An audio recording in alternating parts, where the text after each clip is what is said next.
Así que, bueno, vamos a tratar el caso de Juana Canal. Como bien ha dicho Alex, nos remontamos al año 2003, ¿vale? Al 22 de febrero de 2003, cuando Juana Canal, que es esta mujer preciosa que veis aquí, desaparece, de acuerdo, de su casa, de su piso, de Ciudad Lineal, ¿vale?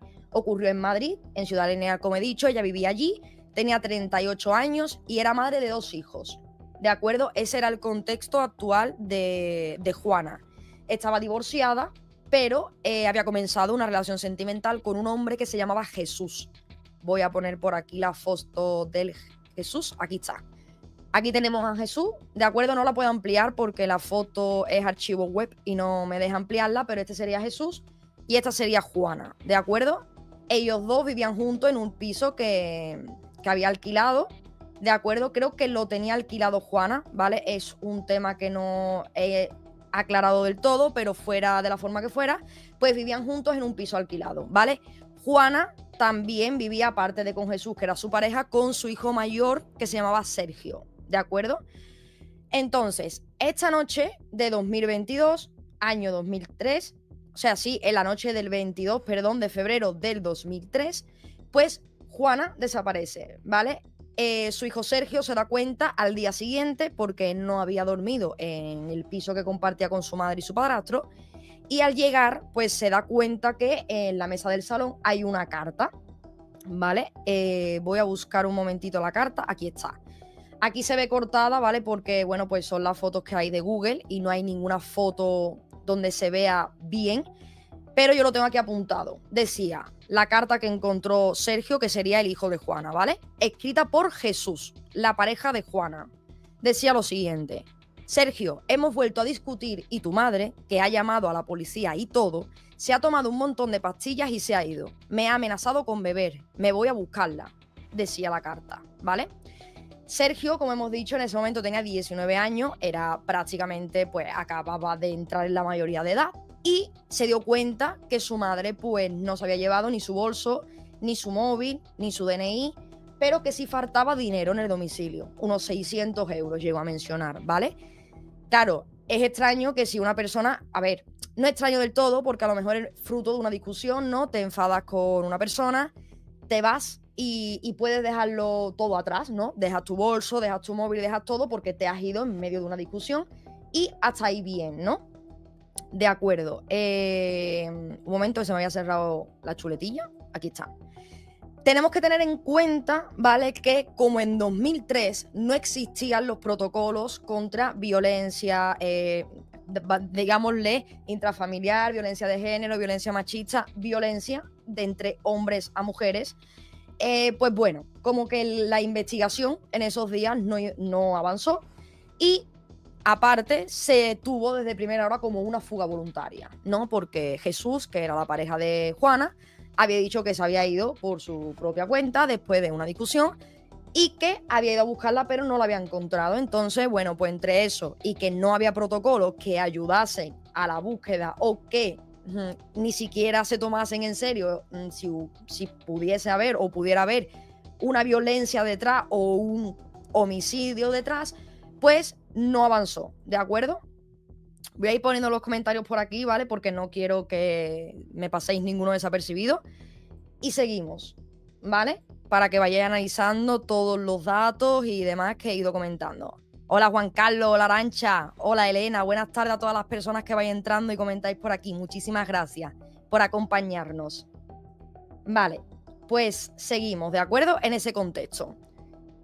La desaparición, o sea, la investigación no avanza y se trata como una fuga voluntaria, ¿de acuerdo? ¿Qué os creéis? En el mismo año 2003, que es cuando desaparece Juana, el caso se archiva por falta de pruebas, ¿vale? Como veréis, la falta de prueba es acojonante, ¿vale? Lo de la falta de prueba es algo que yo espero que a todas las personas que tuvieron que ver en esta investigación hayan tenido que rendir cartas en el asunto, porque si no me parecería una auténtica vergüenza, ¿vale? Estamos hablando de que se trata como una desaparición voluntaria, que la investigación no avanza y que encima se archiva, ¿vale? Por falta de pruebas. Seguimos. El caso, ¿de acuerdo? Ocurre en 2003, se archiva en 2003 y en 2019, 16 años después, unos senderistas encontraron unos restos óseos en un paraje de Ávila, ¿de acuerdo? Las autoridades cotejaron los huesos con una muestra de ADN de Sergio, el hijo de Juana, que en su momento, cuando él, el hijo, denuncia la desaparición, le pidieron una muestra de ADN por si en cualquier momento encontrasen algo y les hiciera falta cotejarlo, ¿vale? Yo creo que esto fue lo único que hicieron bien porque, por desgracia, el hijo de Juana falleció 10 años después, es decir, que en 2013 Sergio había fallecido y por tanto en 2019, cuando encontraron estos huesos, si no hubieran tenido el ADN de Sergio, que era hijo de Juana, no hubieran podido cotejarlo. ¿Por qué? Porque solamente en lo que eran los papeles, digamos, de la investigación y en los documentos de la investigación, solamente figuraba el número de Sergio, porque fue el denunciante y no tenían ningún otro nombre ni ningún otro teléfono. ¿De acuerdo? Entonces, fue una suerte que tuviesen el ADN de Sergio para poder cotejarlo con los huesos que habían encontrado, porque estos huesos resultaron ser de Juana Canal y se encontraron 16 años después. ¿De acuerdo? Como he comentado, solo pudieron cotejarlo con el ADN de Sergio. ¿Y qué fue lo que pasó? Que aunque quisieron avisar a la familia de que habían encontrado los huesos y que lo habían analizado y había dado positivo en que eran de Juana, pues no pudieron avisar a ningún familiar, porque Sergio estaba fallecido y no tenía ningún otro teléfono. Pa' colmo, como digo, esto fue en 2019, en 2020 vino todo lo que ya sabemos de confinamiento y demás, y lo tuvieron aún peor para poder pues contactar o buscar a personas que tuvieran relación con Juana o con la familia y poder darles la noticia, ¿de acuerdo?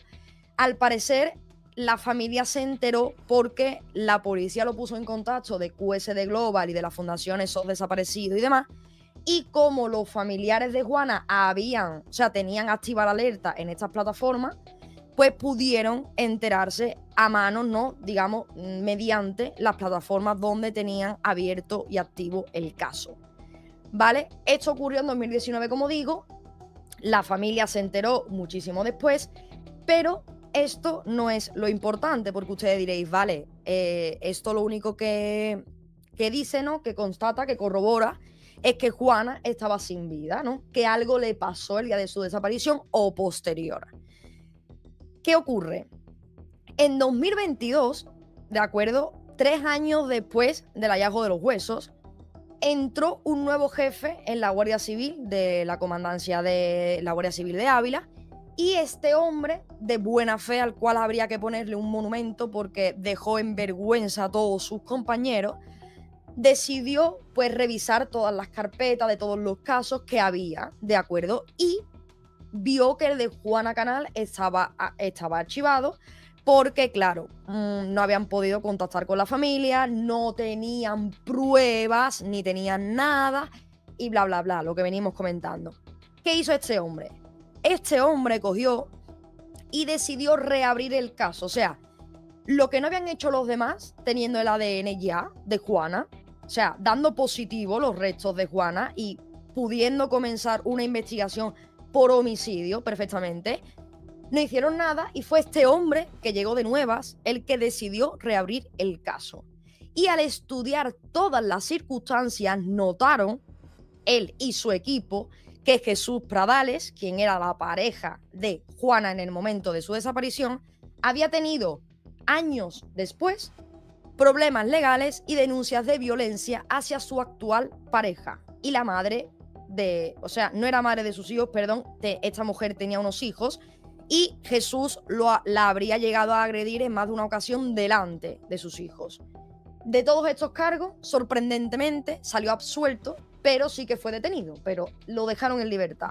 De acuerdo, en ningún momento es que no pueden decir que investigaron a este hombre los profesionales que lo llevaron antes que el grupo que entró en 2022, porque evidentemente si lo hubieran investigado, hubieran llegado a una conclusión de una manera bastante rápida y fácil, ¿vale? Bueno, aquí tendríamos a Juana con su familia, a Juana con su hermana, ¿de acuerdo? Y aquí es al punto donde vamos a llegar ahora.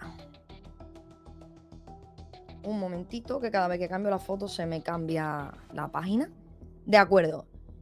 Como digo, Jesús había sido detenido en 2006 por violencia hacia su pareja y demás, pero había salido absuelto de todos los cargos, ¿vale? Estaba en la calle y estaba todo normal para él. No enfrentaba ningún tipo de cargo contra la justicia ni estaba siendo investigado por nada. ¿Qué encuentra este grupo conforme empieza a investigar realmente a Jesús? Que en sus redes sociales, Jesús Pradales había hecho numerosas publicaciones sobre el pueblo donde habían sido encontrados los restos de Juana, lo cual reforzaba una conexión entre Jesús y ese lugar, que era un paraje en Ávila. Además, la policía también consiguió acceder a unos documentos que había en el sótano de la comisaría, donde se encontraron, atentos, reportes de que Juana, la noche de su desaparición, el 22 de febrero de 2003, había llamado en varias ocasiones al 091 esa madrugada, denunciando agresiones por parte de su pareja.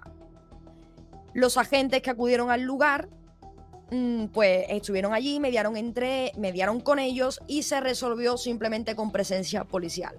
No tomaron atestado, no tomaron nada, no se llevaron a este hombre, no hicieron nada. Absolutamente nada. A mí esto, de verdad, es uno de los puntos que más me frustra de todo esto, porque si el grupo nuevo encontró estos documentos en el sótano, donde se reportaba que el día en que Juana desaparece había llamado al 091, ¿cómo pueden decir que se investigó este caso y que se archivó por falta de pruebas cuando esto ya es una prueba válida? Es decir, Juana llamó la noche de su desaparición a emergencia diciendo que su marido la había agredido, o sea, su novio la había agredido, perdón. Y se presentaron allí unos agentes de la comisaría de Madrid y estuvieron allí y hablaron con ellos y no se llevaron a Jesús ni nada porque, como digo, no había en ese momento los protocolos de actuación y demás como hay ahora. Aún así, eso estaba ahí. Eso ya es una prueba de que esa noche ocurrió algo en el domicilio y que curiosamente Juana desaparece esa noche y Jesús alega que ha sido de forma voluntaria. Para colmo, que a esto se le suma un colmo, y es que Jesús no fue a denunciar la desaparición de Juana, fue el hijo de Juana. Otra red flag, otro aviso, otro punto que ya debería de estar diciéndole a esos agentes o a esos investigadores que algo no iba bien. Si él dice que se ha ido de forma voluntaria, ¿por qué él no va a denunciar que se ha ido? Fue el hijo de Juana, Sergio, quien encontró la nota, quien denuncia la desaparición de su madre, que es cuando da pues las muestras de ADN que los agentes le solicitan. Pero es que lo peor de todo es que Jesús fue a denunciar a una comisaría que su pareja Juana lo había agredido a él con un cuchillo. Pero es que en el parte de lesiones, porque fue a un hospital al 12 de octubre, en el parte de lesiones el médico no constata que haya heridas de corte. Entonces, tenemos la llamada, tenemos que Jesús no denuncia la desaparición de Juana y tenemos que denuncia que su pareja lo ha agredido a él, con un parte de lesiones que no se corresponde con las lesiones que él está diciendo que se dieron esa noche. ¿De acuerdo? Pues con todo este contexto que tenemos aquí, nos vamos a que, evidentemente, estos policías que acuden el día en que Juana desaparece son los últimos que probablemente la vieron con vida, a las 2:26 de la madrugada del 22 de febrero de 2003, perdón. ¿De acuerdo? Agentes que, como no había un protocolo, como no había unas leyes o como no sabían muy bien qué hacer o todo creyeron que se había resuelto simplemente porque ellos se presentaron allí, pues de una forma u otra pues ayudaron, ¿no?, a que todo esto ocurriese.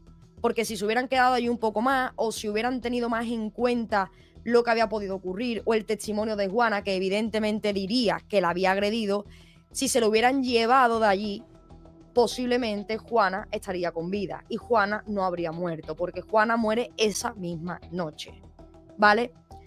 También este nuevo grupo de investigadores dieron con un testigo que vivía en 2003 en el bloque de pisos donde vivían Juana y Jesús, que corroboró que esa noche hubo gritos y hubo como una especie de golpes que él escuchó, ¿vale? Provenientes del piso que compartían Juana y Jesús. O sea que había hasta testigos.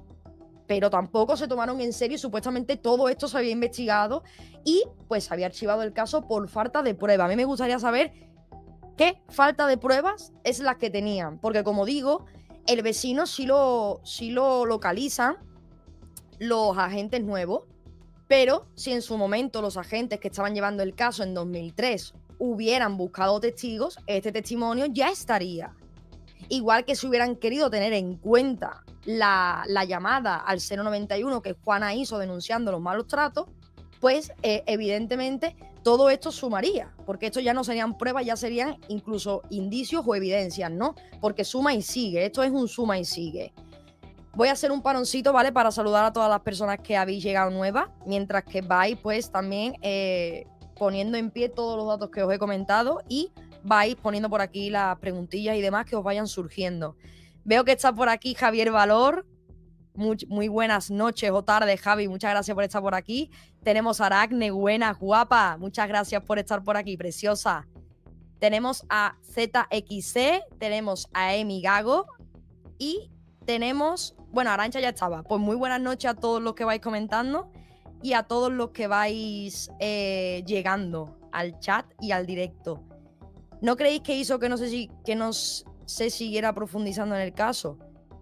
¿Qué creéis que hizo que no se siguiera profundizando en el caso? Yo creo que ineptitud, pocas ganas de trabajar, pocas ganas de resolver un caso que, diciendo que había sido una huida voluntaria, pues ya se zanjaban el tema de forma fácil, porque es que esto desgraciadamente lo vemos en muchos casos, ¿no? Y ahora pues hablaremos de todos estos aspectos y hablaremos de todo lo demás.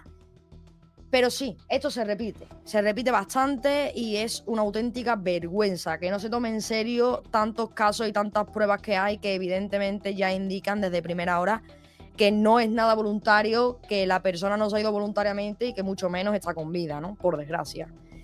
Saludos, buen inicio de semana. Igualmente, Rock, gracias por estar por aquí. Buenas noches, Rol, hace muy bien, muchas gracias.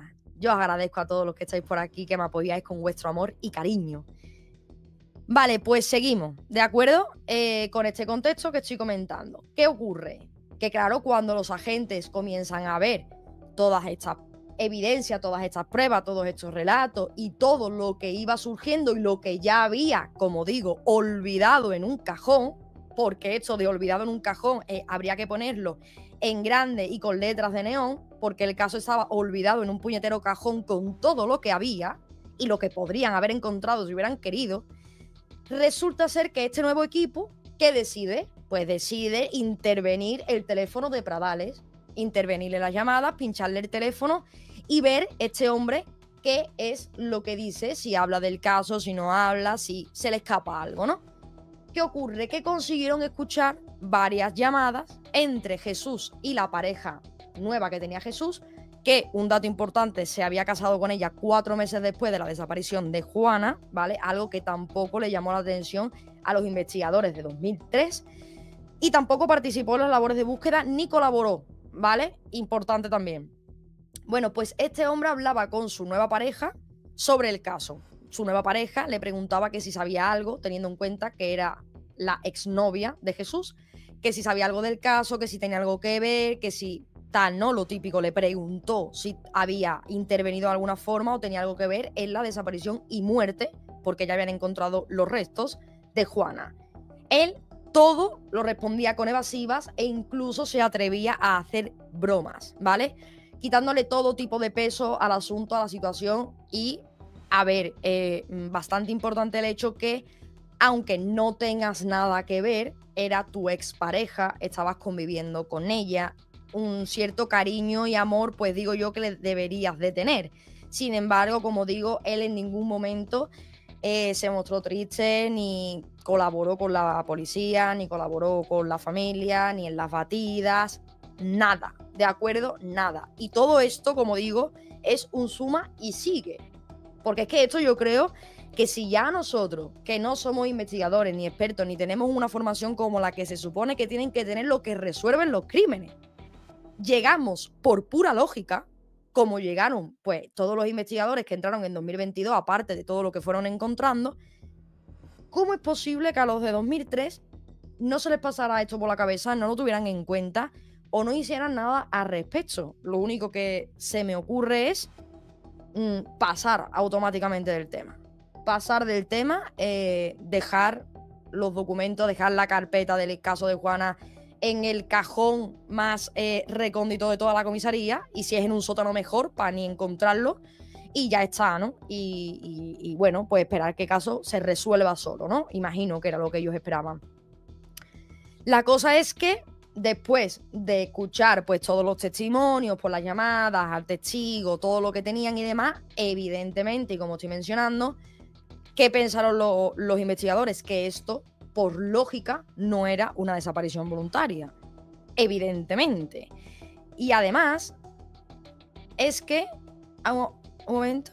Rosy, una cosa, es verdad que este caso ahora hace poco está saliendo a la palestra porque antes no sabía nada. Justicia para Juana. Es cierto. Y es porque se ha resuelto este mismo año. Es decir, el veredicto, la sentencia se dio en octubre de este año.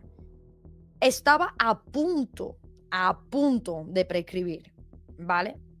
Por eso me parecía súper importante tratar este caso, porque siempre hacemos hincapié en los casos que prescriben o que están prescritos y tal, y que no se ha hecho más y por qué no se hace justicia.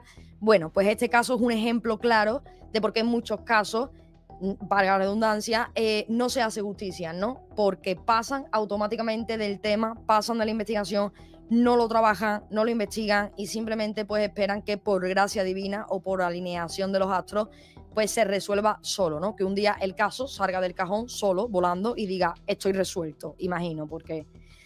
En fin, es que me frustro mucho, me enfado, porque son vidas, son personas, son víctimas y no hay derecho a que se les olvide así.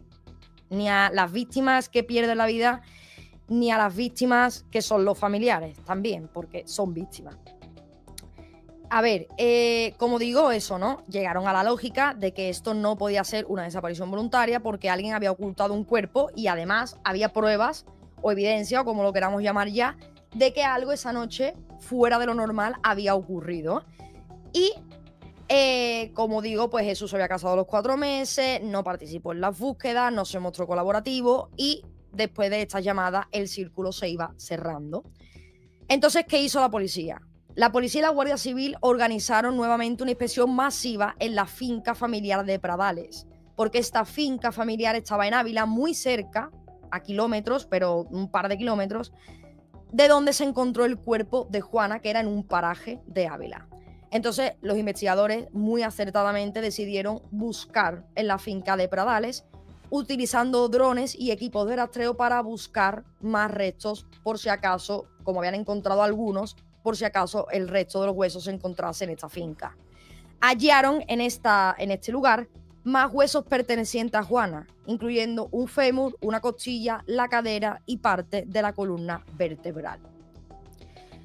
¿Esto qué quiere decir? Que si parte de los huesos se encontraron en un lado y parte de los huesos se encontraron en otro, tenemos que el cuerpo de Juana, y por no decir la palabra que me puede censurar el vídeo, fue separado por Jesús. ¿De acuerdo? Bueno, por Jesús, o en este momento vamos a decir por una tercera persona, porque claro, en este momento todavía no habían llegado al quid de la cuestión de que había sido Jesús. Pero evidentemente había sido él porque se encontró en su parcela. ¿Qué ocurre? Y por la parte en la que vamos es que, aparte de este despliegue policial en la finca de Jesús, también se hizo otro más pues para buscar si por la zona cercana había terrenos removidos y demás. Se utilizaron, o sea, participaron, mejor dicho, más de 60 agentes de policía y del Instituto Armado, además de perros expertos en búsqueda de restos biológicos, como un georradar y drones para detectar cambios en el subsuelo, ¿vale? Ya se iba a por todas, y se iba por todas por la sencilla razón de que en 2022 ya hacía 20 años del caso. Si nos vamos a 2003, que es cuando ocurre, 2022 ya es 21 años. No, 21 años no, perdón, lo diré, 19 años. Desde 2003 a 2022 van 19 años, les quedaba muy poco. tenían que hacer todo lo posible, todo lo que estuviera en sus manos, desplegar todos los medios que hubiera a su alcance para poder resolver este caso.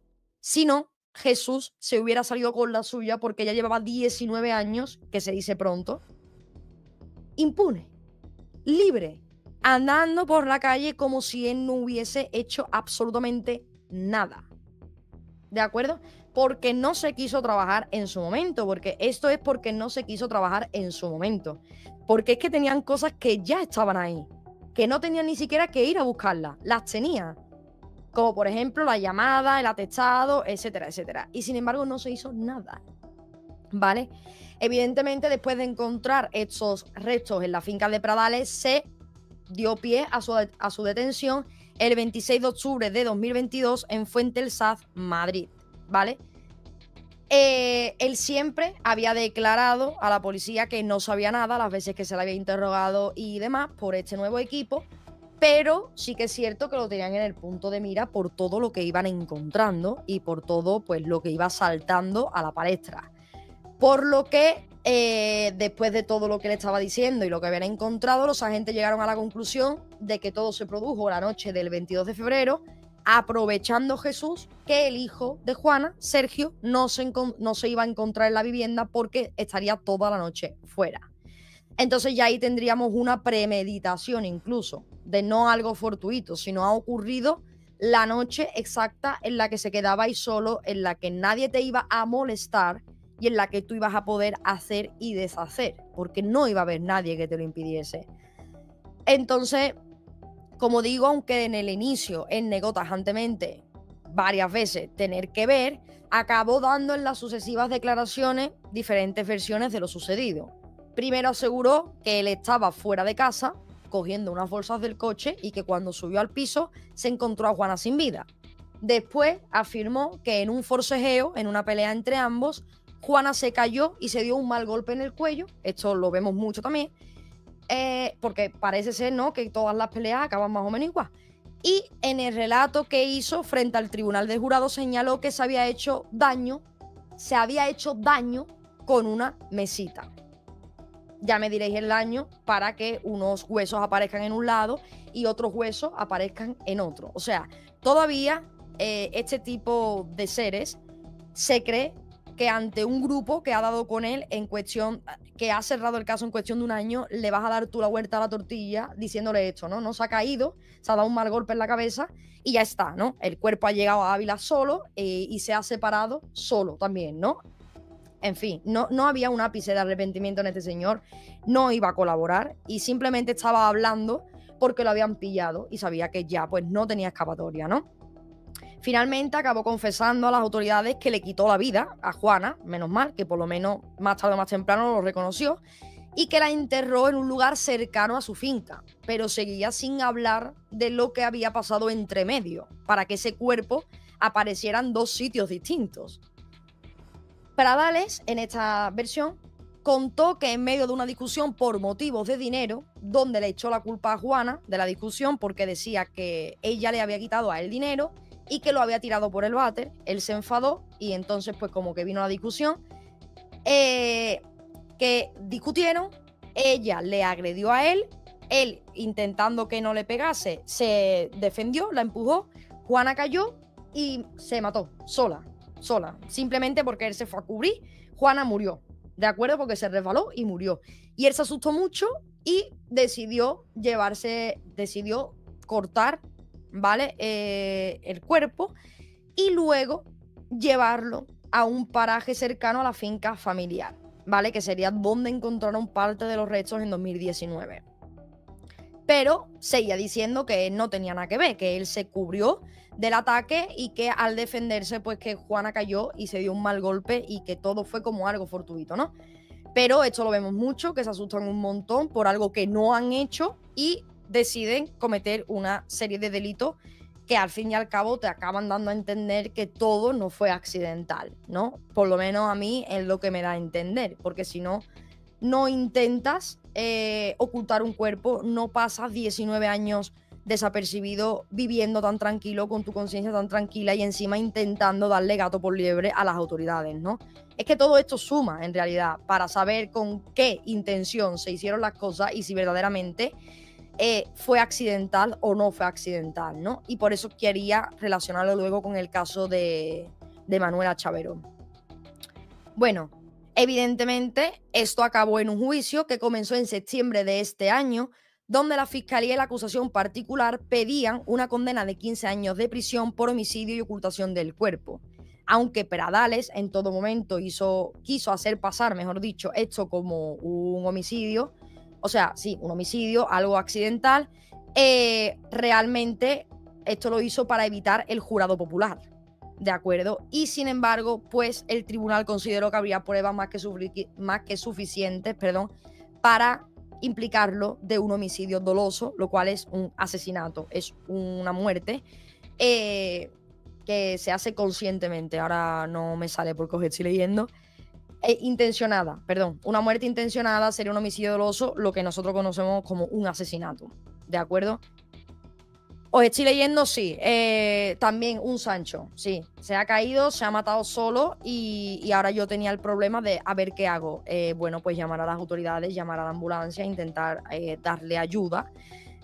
Serían unas opciones que cualquier persona lógica, sin ningún tipo de patología, haría. Ahora, en el momento en el que tienes un cuerpo en tu casa que tú no has matado y te da por separar el cuerpo, dicta mucho de que haya sido accidental, porque no todo el mundo tiene la cabeza fría ni es capaz de hacer eso. ¿Qué fue lo que dijo Pradales en el juicio? Pues básicamente lo que he estado comentando, que en una pelea él se defendió, Juana cayó y se mató, y que luego él ya, pues bueno, que se enfadó, se asustó, se asustó mucho y decidió separar el cuerpo y llevarlo a este paraje. También dijo en el juicio que Juana padecía depresión y problemas de ansiedad y que era algo bastante normal que hubiese episodios violentos. También, pa' colmo, intentando echarle la culpa a Juana de que él se hubiera tenido que defender de este ataque que posiblemente nunca hubiera existido. Y si existió, al fin de cuentas, imagino que si ella quiso agredirle, porque él le habría agredido primero, o a saber, porque teniendo en cuenta que a Juana le quitó la vida, pero que a su posterior pareja también le agredió, creo que esto no era un episodio eventual, sino que era parte de la personalidad y parte del comportamiento que este ser llevaba. Era una persona agresiva con las mujeres o con sus parejas. Entonces, entiendo que Juana se intentaría defender y que él la agredió y con la intención, evidentemente, de quitarle la vida. Los peritos en el juicio dijeron que, a pesar de haber realizado, mejor dicho, análisis a estos huesos, no pudieron determinar cuáles habían sido las circunstancias del fallecimiento, porque le faltaban más partes del cuerpo y no pudieron hacer la autopsia ni hacerle nada. Entonces, básicamente esto eran como una prueba circunstancial e indiciaria, porque no tenían autopsia, no tenían verdaderamente forma de demostrar que Jesús le había quitado la vida, fuera parte de se han encontrado huesos en su finca, pero había que hacerle ver al jurado que él tenía algo que ver. Aún así, y gracias a Dios, el jurado popular en tan solo 10 días cerró este caso como un homicidio con ocultación del cuerpo y evidentemente se le aplicó la pena correspondiente a Jesús.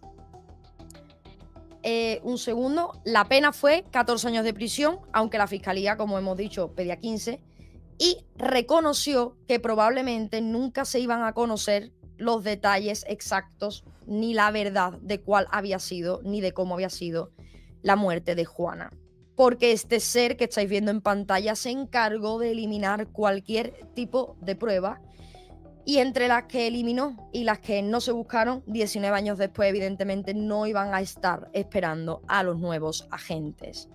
Aún así, gracias a Dios, se trabajó el caso, pudieron demostrar que Jesús mató a Juana y a punto de prescribir el caso, que no prescribió, básicamente porque lo detuvieron al encontrar los huesos en su finca y se realizó este parón.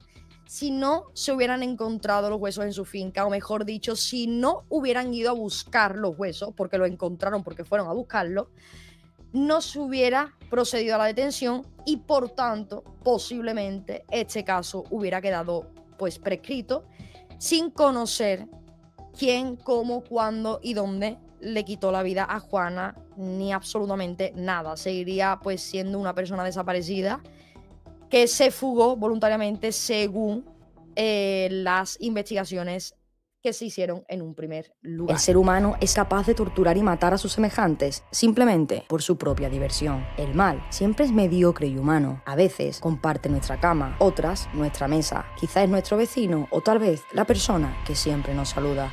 Un criminal puede borrar pistas y planear el delito, pero jamás podrá eliminar por completo las marcas que dejó en su víctima o el rastro completo de su acción. En cada marca hallada se puede esconder la historia de un crimen y la identidad de su autor, esperando ambas ser descubiertas.